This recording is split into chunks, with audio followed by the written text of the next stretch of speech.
Saudara, pandemi COVID-19 menyisakan masalah ketenagakerjaan yang cukup pelik. Banyak orang sulit mendapatkan pekerjaan, termasuk mereka yang baru saja lulus. Badan Pusat Statistik mengemukakan tingkat pengangguran terbuka melesat dalam setahun. Sebelum pandemi, saudara, pada bulan Februari 2020, tingkat pengangguran terbuka masih di angka 4,94%. Setahun kemudian, angka ini melonjak menjadi 6,26%, saudara.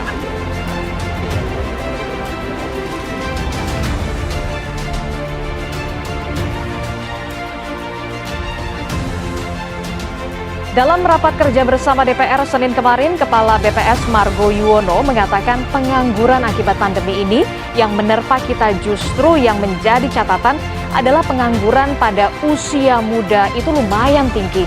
Jadi pada kelompok muda terjadi pengangguran bertambah cukup tinggi.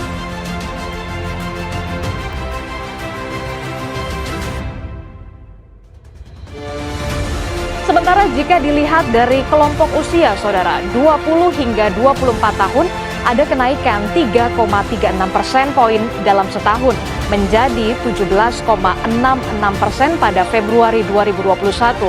Sedangkan dalam kelompok usia 25 sampai 29 tahun pertumbuhannya 2,26% menjadi 9,27%.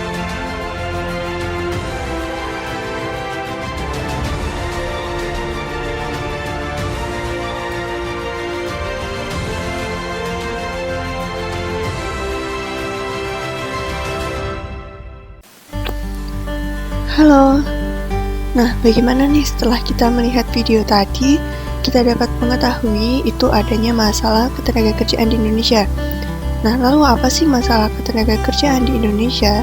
Kita akan belajar pada materi kali ini. Nah, dari video tadi kita analisis terlebih dahulu ya. Jadi yang pertama yaitu kita dapat mengatasi masalah ketenagakerjaan itu perlu dilakukannya ekonomi kreatif yang dapat dilakukan oleh masyarakat. Ekonomi kreatif adalah salah satu sektor perekonomian yang menggunakan ide dan pengetahuan berkonsep kreativitas dari manusia yang berperan sebagai faktor produksi utamanya. Nah, ekonomi kreatif itu memiliki dasar ide manusia yang tergolong baru, unik, dan inovatif. Dari hal tersebut maka dapat mendukung dari industri-industri kreatif. Sektor perekonomian ini dapat bergerak maju dan berkembang. Nah, setelah dari analisis video, kita lanjut ke materi pembelajaran yaitu pengangguran. Apa sih itu pengangguran? Nah, permasalahan ketenagakerjaan sendiri itu ada 4. Yang pertama yaitu tingkat pengangguran yang tinggi, yang kedua jumlah angkatan kerja yang tinggi, ketiga rendahnya tingkat pendidikan dan keterampilan, dan yang keempat yaitu penyebaran angkatan kerja yang tidak merata. Nah, yang pertama itu ada pengangguran. Pengangguran adalah penduduk yang tidak bekerja tetapi sedang mencari pekerjaan atau mempersiapkan suatu usaha baru, atau penduduk yang tidak mencari pekerjaan karena merasa tidak mungkin mendapatkan pekerjaan, atau penduduk yang tidak mencari pekerjaan karena sudah diterima bekerja atau mempunyai pekerjaan tetapi belum mulai bekerja. Lalu pengangguran sendiri itu ada beberapa jenis. Nah, yang pertama itu ada pengangguran ketidakcakapan, yaitu terjadi karena seseorang mempunyai cacat fisik atau jasmani. Yang kedua yaitu pengangguran terselubung, yaitu apabila para pekerja telah menggunakan waktu kerjanya secara penuh dalam suatu pekerjaan, tetapi dapat ditarik ke sektor lain tanpa mengurangi outputnya.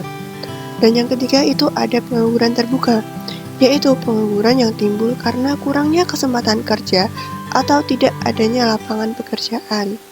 Oke, seperti itu. Lanjut ya. Apa saja sih penyebab pengangguran? Nah, penyebab pengangguran itu ada beberapa. Yang pertama itu ada tekanan demografis dengan jumlah dan komposisi angkatan kerja yang besar. Jadi, suatu keadaan di mana lingkungannya itu penuh, tetapi angkatan kerjanya itu juga banyak. Jadi sehingga pengangguran itu dapat terjadi. Selanjutnya yang kedua yaitu pertumbuhan ekonomi yang jauh lebih kecil dari pertumbuhan angkatan kerja. Yang ketiga yaitu jumlah lapangan kerja yang tersedia lebih kecil dari jumlah pencari kerja. Dan yang keempat itu ada kompetensi pencari kerja tidak sesuai dengan pasar kerja. Dan yang terakhir yaitu stabilitas politik yang tidak stabil.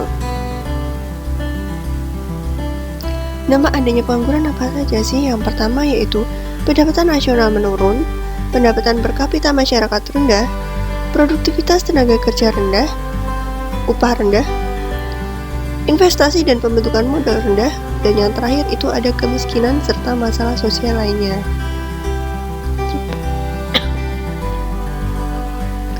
Lalu bagaimana cara mengatasi pengangguran? Itu kita dapat menciptakan kesempatan kerja, kemudian menumbuhkan usaha baru, kemudian meningkatkan keterampilan tenaga kerja, dan yang terakhir yaitu dengan kebijakan pemerintah, baik itu pemerintah pusat maupun pemerintah daerah. Kesimpulannya yaitu, salah satu permasalahan tenaga kerjaan di Indonesia adalah tingkat pengangguran yang tinggi. Hal tersebut menyebabkan pendapatan nasional yang menurun, kemiskinan, dan upah rendah. Cara mengatasinya yaitu dengan memperluas kesempatan kerja dan menumbuh kembangkan UMKM di Indonesia.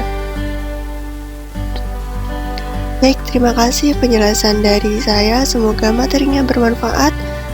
Kurang lebihnya saya mohon maaf. Terima kasih. Wassalamualaikum warahmatullahi wabarakatuh.